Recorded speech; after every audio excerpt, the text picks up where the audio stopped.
I want to get into these comments that LeBron was saying recently. He made a few different statements. He kind of opened. He's open to the idea of returning to Cleveland. Even he said for a third time. Which from listening to some of the younger guys like Darius Garland and whatnot, it sounds like they want to establish their own identity in the post LeBron era. I'm sure they don't want to have LeBron come to their team and then trade them all away for one of LeBron's buddies or someone that LeBron thinks is going to help win a ring more. Um, but like most likely he's probably going to leave LA. Like, I mean, he should, right? And I mean, in my opinion, he should. Like, he's still performing at such a high level, and the Lakers are squandering the end of his career. They went out, they got Russell Westbrook, who was a terrible fit to play alongside LeBron. They invested heavily, basically gave up their entire future for Anthony Davis. It paid off for 1 year in the bubble, when they were basically playing in front of no fans. They had the extended time off because of shutdowns, and then they literally got to play inside of a bubble, which I think, in honesty, probably benefited LeBron in his age at this point. But since then, Anthony Davis, he can't stay on the court. When he is on the court, he's phenomenal. But this is not how you extend the end of LeBron's career. This isn't how you get him more rings. Um, it reminds me quite a bit of the Kobe situation when they brought in Dwight Howard, who at this point, I guess you could say he was still in the prime of his career, but it kind of went downhill the moment he went to LA. He started having the back issues, and he was never the same dominant Orlando Magic Dwight Howard. And then at that point they had also had, Steve Nash, who had at least late 30s. I think he was in his early 40s at the point. And none of these dudes could stay on the court with Kobe. And it ruined the end of Kobe's career. You can't win championships banking on guys that were in their prime 5 years ago, and that is all the Lakers have. They've got a few young pieces, but they're not the type of young pieces that you're building a roster around.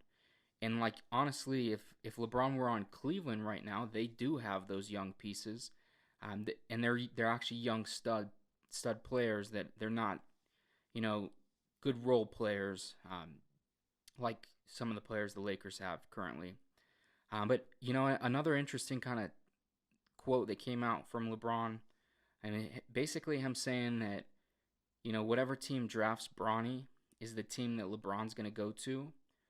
Um, and I feel like this is setting up a few different things. You know, First of all, a father-son duo playing in any city, and the fact that it's LeBron, one of the greatest players of all time, who at the point with playing with Bronny at that point in his career, he'll probably have passed Kareem and, just have shattered records completely.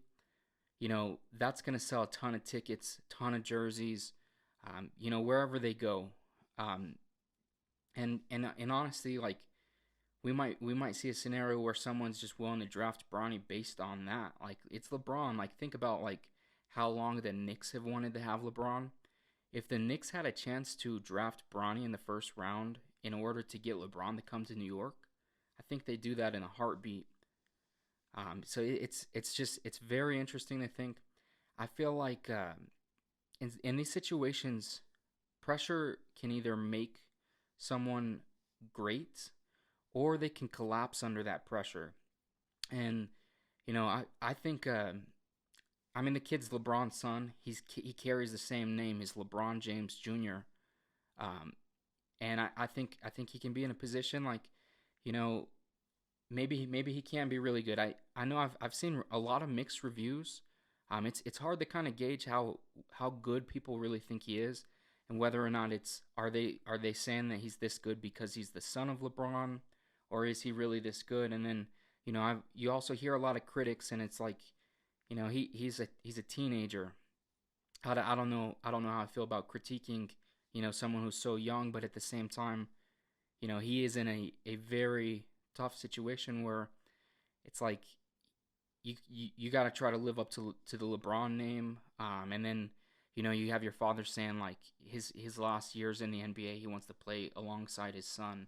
So whatever team drafts him, and it's like is Bronny gonna be like that level of player to like be a lottery pick and have his father go along? I think it's way too soon to tell. I'm curious how things are gonna play out because in the past like it's kind of hit or miss as far as how good a great player's kids are. Like Jordan's sons were not good at basketball, and they were kind of just on NBA teams because they were Jordan's sons. And I mean that's happened before with plenty of other NBA players. I mean even Dwayne Wade's son is like he was playing on the G League this year. I know, and he for sure wasn't a he didn't go in any great colleges or anything like that, and he's clearly not a top level player.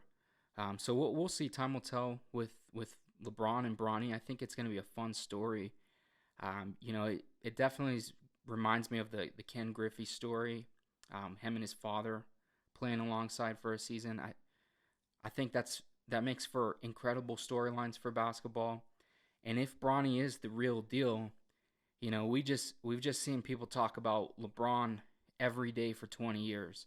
You got sports shows that literally make a living completely talking about LeBron. And if Bronny is the real deal, then here we go. We might see 40 straight years of talking about someone named LeBron James. And I think that's interesting. I think it will be fun to kind of see how things progress. I think with the internet age that we're in today, we get to really see some of these players like grow up. You see a lot of high school mixtapes from these guys. Um, you're following NBA mock drafts and everything. You see them in college, and then you see them hit the league, and see some of their careers play out. And like a player of recent, LaMelo Ball, like we saw him play when he was like 14 years old in Chino Hills. So I think that's an interesting thing because there's plenty of highlights and whatnot, game tape for Bronny, and then as his career progresses, it's going to continue to kind of grow in front of our eyes. So we'll see how things go with him.